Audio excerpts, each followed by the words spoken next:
pleasant day to you, my dear friends. Our gospel reading for today speaks of mission sending. Jesus summoned the 12 apostles and sent them out two by two.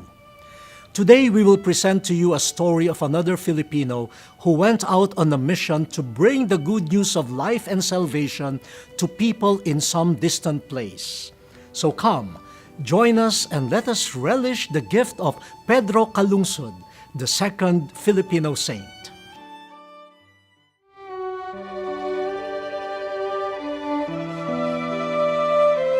Not too long ago, we were elated by the news that a Filipino was to be elevated to sainthood. That was Saint Lorenzo Ruiz de Manila. This year, another Filipino will be included among the holy people who have lived for God's glory in a heroic way and who now pray for all of us. He is Blessed Pedro Calungsod.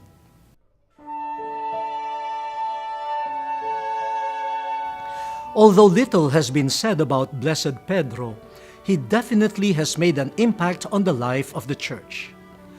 Some historians identify Cebu as his birthplace.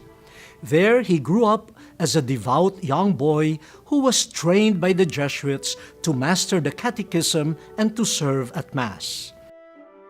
He also learned Spanish and Latin. He was one of the skilled lay Filipino catechists who were chosen to join the Jesuit mission in Ladrones Islands or the Marianas Islands. The said mission was led by the Spanish Jesuit missionary Padre Diego Luis de San Vitores, whom the Church would later declare a blessed to. Their voyage was funded by the Queen Regent of Spain, Maria Ana of Austria. All was set for them to bring the good news in that part of the Pacific.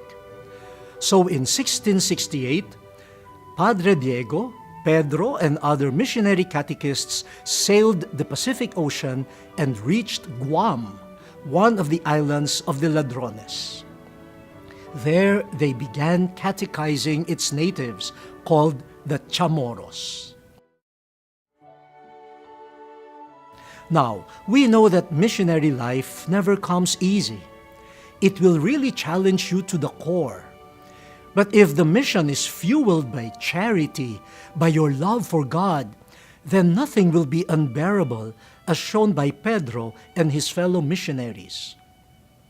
In spite of the irregular arrival of their provisions, the difficulty of traversing jungles and terrains, and the terror of strong typhoons that frequently hit the islands, they persevered and were able to convert a significant number of natives. But then, tragedy struck. Some sickly Chamorro infants died eventually after they were baptized. A Chinese merchant named Choco spread a rumor that the water used in this infant's baptism was poisonous. The rumor alarmed the community. Many believed the story, and they held the missionaries responsible for the death of these little Chamorros. Choco was backed up by the upper class called Matuas, the medicine men called Makanhas, and the young men called Uritaos, and together they despised the missionaries. The missionaries soon reached the village of Tumon.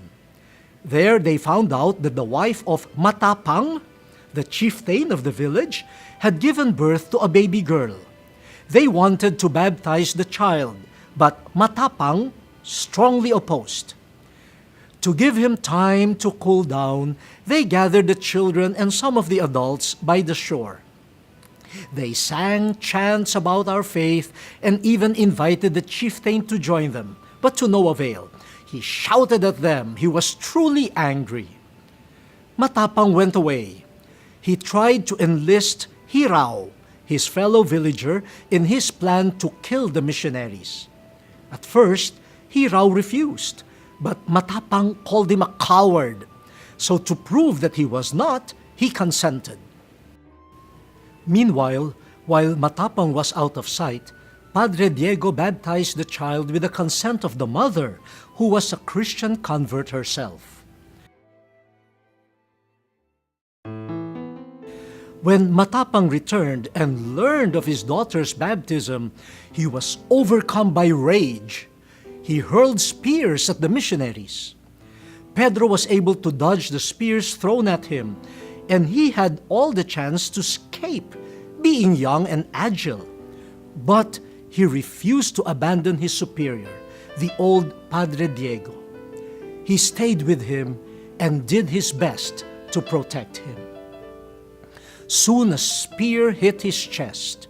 He fell to the ground, and immediately Hirao finished him off with one blow on his head.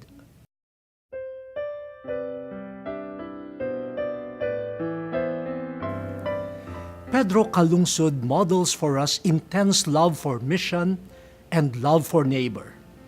He willingly left his family to bring the good news to some distant place.